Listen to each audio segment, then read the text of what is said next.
Hi there, it's Sarah Jane at Cards and a Cuppa, and I'm here today to share this tutorial with you for candle wax tarts. I use the Yankee Candle ones, which I think are pretty easy to get hold of. So I've made one using Home for Christmas Designer Series paper and one in craft cardstock. It works perfectly well in both. It's a really simple little box to make. You can see I've decorated this one with stamping and a wooden snowflake, and this one I've added some paper to the peg. So let's get started. Right, so you don't need a clear block, but you do need something heavy, so whatever you want to use is fine. This is gold thread, which I've just trimmed off just for speed for you, and I've also made a loop of sequins and ribbon. Now my little tip for this is just add a dab of Crystal Effects to the back of the sequins, wipe it off with your finger so that there's only a very fine coat on it, and leave that to dry. That way none of your sequins are going to fall off your string. So that's the first thing. Now take your little mini clothes peg and just add a glue dot to one side, and then this one I looped in a sort of semi-flower shape. I'm not sure if you can see that there, but you can do the scrunched method as well, which I think we'll do that one for this peg. So it's as technical as scrunching it up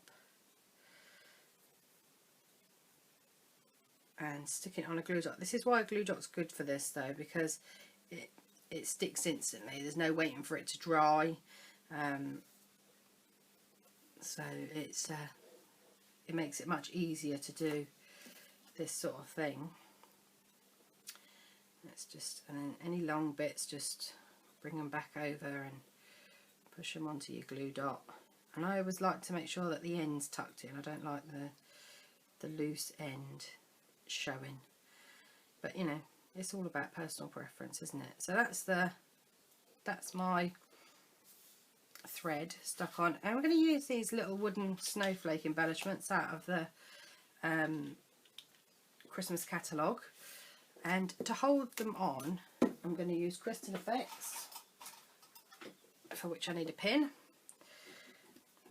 and all I'm going to do is just put a dab of Crystal Effects over the top of the glue dot,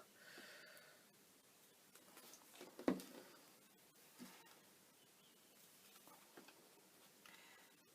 use this Crystal Effects for about a week, so it does tend to go a bit sticky.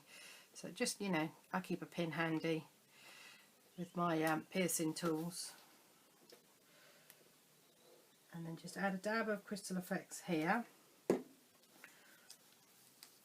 Now there is this side is slightly darker, so there's a light version and a dark version, if you like. Not right and wrong, because it depends what you're doing, doesn't it? And then I'm just going to add that on where the Crystal Effects is. Now it will take probably 20 minutes or so, possibly longer, to dry, so that's what your clear block's for. Just stick that on top of your snowflake and then go and have a cup of tea or something. Now hopefully by the time you made your box, then your snowflake will be dry. So I'm just going to put that to one side. Okay, so I've got my craft card here to make this box again. Now the measurements for it are 30 centimetres by 14.5. I've used the Flurry of Wishes stamp set, and I just use these two smaller snowflakes in Early Espresso. Now I've already done this because on the craft card it seems to take a few minutes to dry, and I thought, well, it'd just be quicker ready for the video. But you can see I did smudge it a little bit because it does take a little while to dry. So just remember that if you're using craft card, that, you know, you've got to allow for that. Now you're going to need a trimmer, and you're going to have to score at 4 centimetres.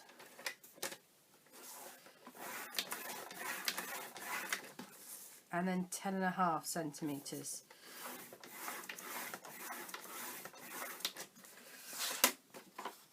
And then you're going to turn it upside down and get a pencil.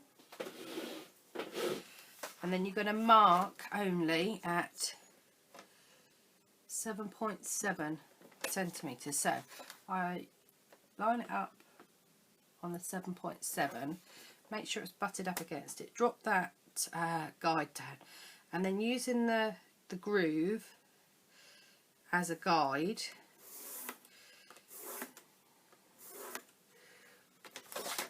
I mark at 7.7 centimetres. It doesn't matter too much. And then you're going to score at 11.7.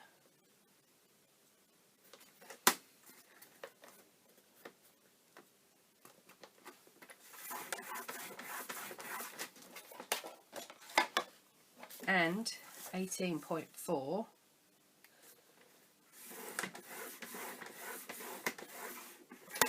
and then just twist it round and mark again at 7.7 on this side.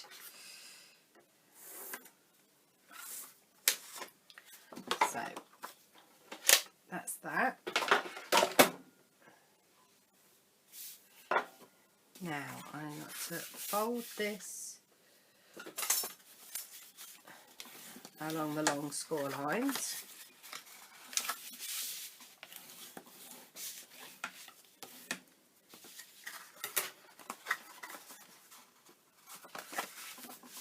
Actually, let's do all the score lines. So notice, I'd just like to say now, it is better to stamp right at the beginning if you're using plain card, because once you've done your score lines, to stamp around them you'll have patches. So it's good to score when I said, if you stamp when I said, if that's what you're going to do. So you're just going to cut in here along the pencil line and write down your score line, and repeat that on all 4 corners.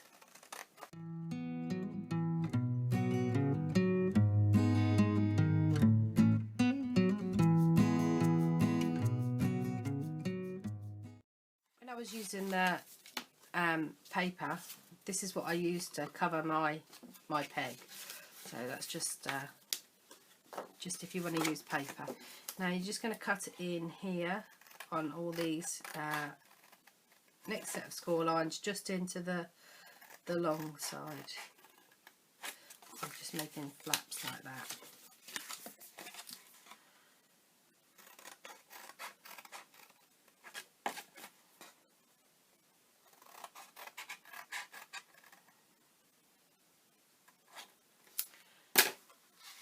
Now I'm just going to round the corners of the front and back.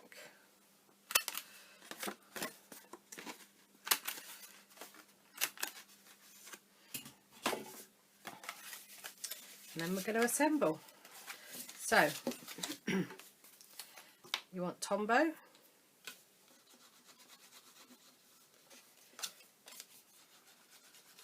on 2 flaps, and then you fold them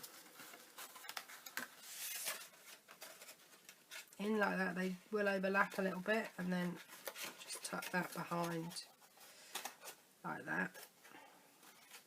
Hold it for just a moment. You can peg it if you want to, but I found it dries quite quickly. You don't, as long as you don't put too much glue on. You can use tape if you want to. You just fold it in. Stick it.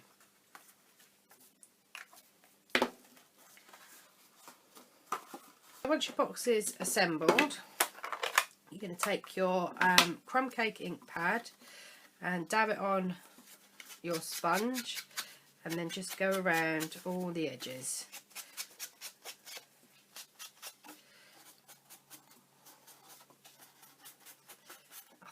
So now you've finished inking the edges, all that's left to do is fill your box. So you just grab your wax melts and you'll see that 2 fit in here perfectly with a little right under this, they sit under the edge of this.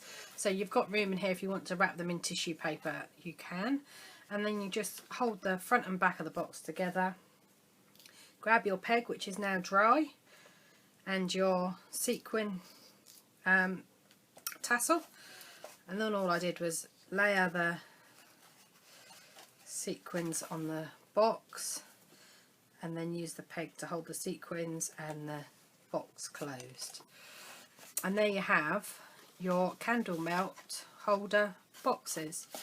So for lots more video tutorials and ideas, please do visit my blog, and if you want to see any more videos, just hop over to my YouTube channel and take a look. Thanks for watching.